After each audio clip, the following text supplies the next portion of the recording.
dans Polygone mesure manquante. Donc, à la dernière capsule, on a vu les formules d'aire et périmètre et d'angle pour les polygones. Maintenant, on va voir les mesures manquantes, donc comment calculer quand il nous manque une des mesures de notre polygone et qu'on nous donne l'aire, le périmètre ou un angle. Allons-y. Donc, on a déjà fait dans une autre capsule l'exemple 5, je le refais parce que on est dans les polygones. Donc, ici, l'exemple 5, c'est un octogone régulier à une aire de 120 mm². Quelle est la mesure de son côté si son apothème est de 6 mm? Donc, on y va avec les informations. Si un octogone, donc n, nombre de côtés, est de 8 puisque c'est un octogone, a une aire de 120 mm², quelle est la mesure de son côté si l'apothème est de 6 mm? Alors, ce qu'on nous donne la donnée qu'on a ici, c'est l'aire du polygone régulier. On a deux formules, soit CAN divisé par 2 ou P fois A divisé par 2. Bien, je vais aller voir avec ce qu'on a comme information. Mais j'ai le N, j'ai le A et je veux le C. Donc, je n'ai pas le périmètre, mais j'ai CAN divisé par 2. La seule chose qui me manque, c'est le C. Donc, je remplace A majuscule pour l'aire 120. C, c'est ce que je cherche, je laisse la lettre C. Apothème 6, n pour nombre de côtés 8 puisque c'est un octogone. Et je n'oublie pas de le diviser par 2. Et je résous. Donc, je suis rendue ici. Donc, on me dit simplifier.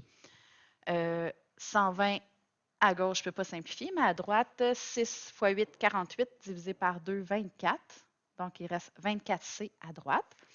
Je veux donc maintenant résoudre l'équation. Je veux juste C. Donc, je vais éliminer le fois 24. L'opération inverse de fois, c'est diviser. Donc, si je le fais à droite, je le fais à gauche. 120 divisé par 24 me donne 5 et 24 divisé par 24 me donne 1 C. Alors, le côté mesure 5, c'était des millimètres carrés. Donc, le côté mesure 5 mm. Ça, c'était pour l'air. Ici, j'ai avec des périmètres, quelle est la mesure du côté? Donc, j'écris mes informations. Quelle est la mesure du côté d'un hexagone? Donc, n égale 6, vu que c'est un hexagone, dont le périmètre est de 54 mètres. Là, ce qu'on me donne, c'est le périmètre. Formule, donc c'est n fois c ou c fois n, je ne sais pas comment on vous l'a montré. Alors, périmètre, je remplace 54. N, c'est 6. C, c'est ce que je cherche. Donc, si je veux juste C, j'élimine fois 6. Si je le fais à droite, je le fais à gauche. Alors, 54 divisé par 6 me donne 9. Alors, le côté est de 9. C'était des mètres, donc 9 mètres. Exemple 2. Comment appelle-t-on un polygone régulier de 4,2 mm de côté si son périmètre est de 46,2 mm? Allons-y avec les données qu'on a. Comment appelle-t-on un polygone régulier de 4,2 mm de côté, donc la mesure du côté 4,2 mm, le périmètre 46,2 mm. Mais ce qu'on me demande, c'est le nom. Bien, ce qui détermine le nom d'un polygone, c'est son nombre de côtés. Donc, c'est n pour nombre de côtés que je cherche. Et bien, on me donne le périmètre. Je vais prendre la formule du périmètre. Je vais faire exprès, je vais prendre l'autre. C'est fois n. Alors, le périmètre P, 46,2, C, 4,2 fois N que je cherche. Je veux juste N, donc il faut que j'élimine fois 4,2. L'opération inverse, c'est diviser. Donc, je vais diviser. Je vais revenir ici. 46,2 divisé par 4,2 me donne 11. Évidemment, si quand je fais les calculs, mon nombre de côtés ne donne pas un entier, il y a un problème. Je ne peux pas avoir 11,2 côtés.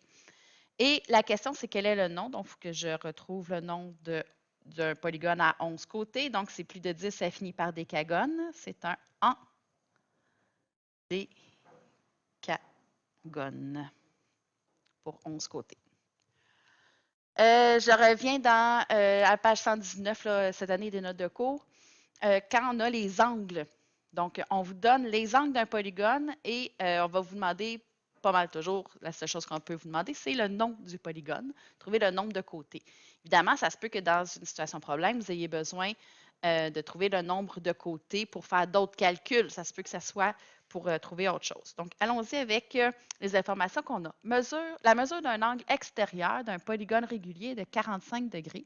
Quel est le nom de ce polygone?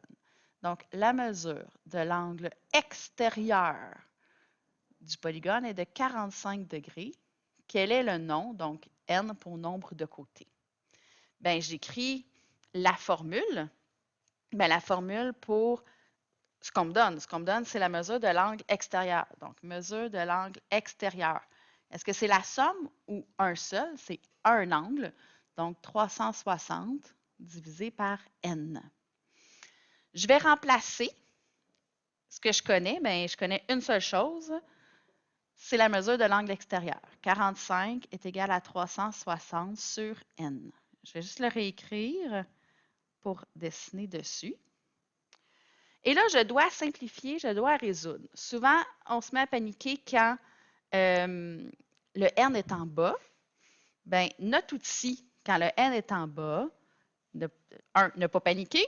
Deux, bien, c'est le produit des extrêmes est égal au produit des moyens.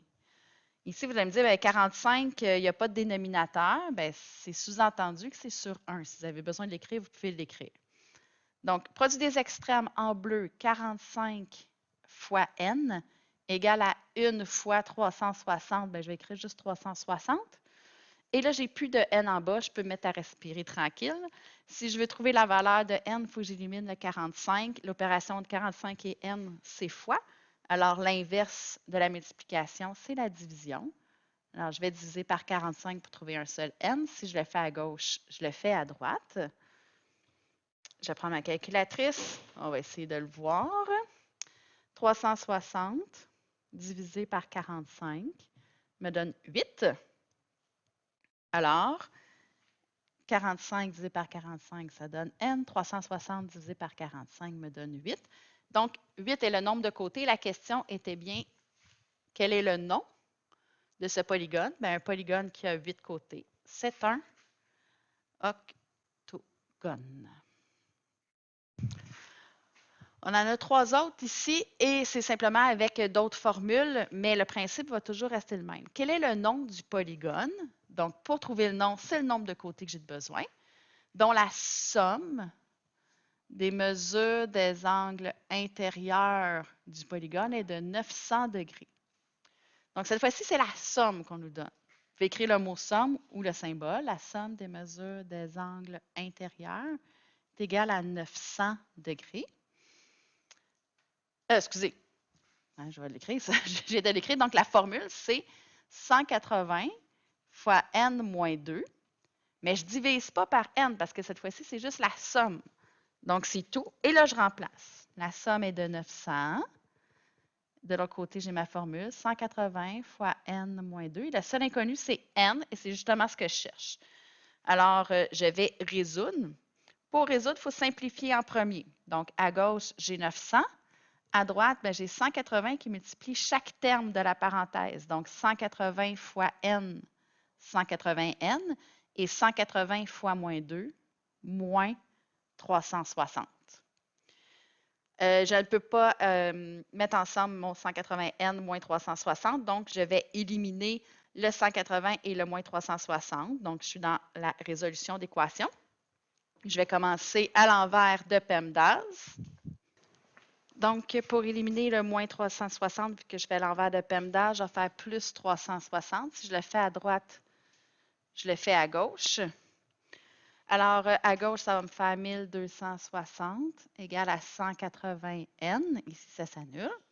Donc, si je veux juste le n pour éliminer le fois 180, je vais diviser par 180. Si je le fais à droite, je le fais à gauche.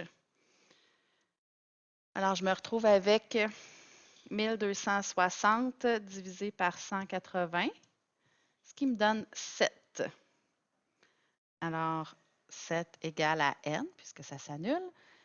Et je voulais le nom, donc 7 côtés, c'est un heptagone. Ça commence comme 7, mais avec un H au lieu d'un S.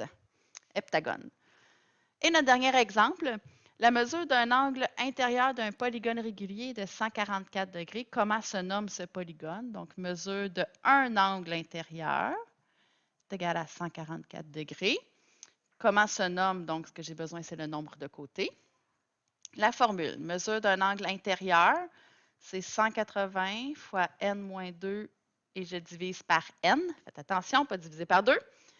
Et je remplace. Mesure de l'angle intérieur est de 144. C'est d'ailleurs la seule chose qu'on me donne. Et je me retrouve encore avec un n en bas. Pas de panique. Quand j'ai un n en bas, mon outil préféré, le produit des extrêmes égale au produit des moyens. Je rappelle, si vous avez besoin d'écrire que le 144 est sur 1 pour vous aider, vous pouvez le faire.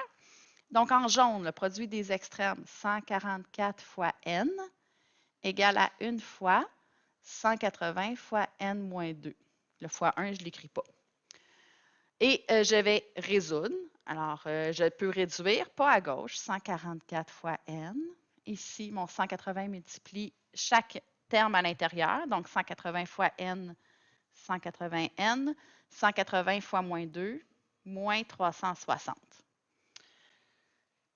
J'ai des n de chaque côté. Il faut faire attention. On ne peut pas faire comme tantôt tout de suite le plus 360 puisque j'ai des n de chaque côté. Je vais éliminer idéalement le plus petit des deux. Alors, entre 144n et 180n, c'est 144. Et quand j'élimine, c'est toujours avec plus ou moins parce que je veux que ça me donne 0. Je ne veux pas que le n reste. Donc, c'est moins 144n. Donc, moins, excusez, 144n des deux côtés. Et là, 144n moins 144n me donne 0. C'est ce que je voulais. 180 moins 144 va me donner 36n. Excusez, pas égal, mais moins 360. Je continue.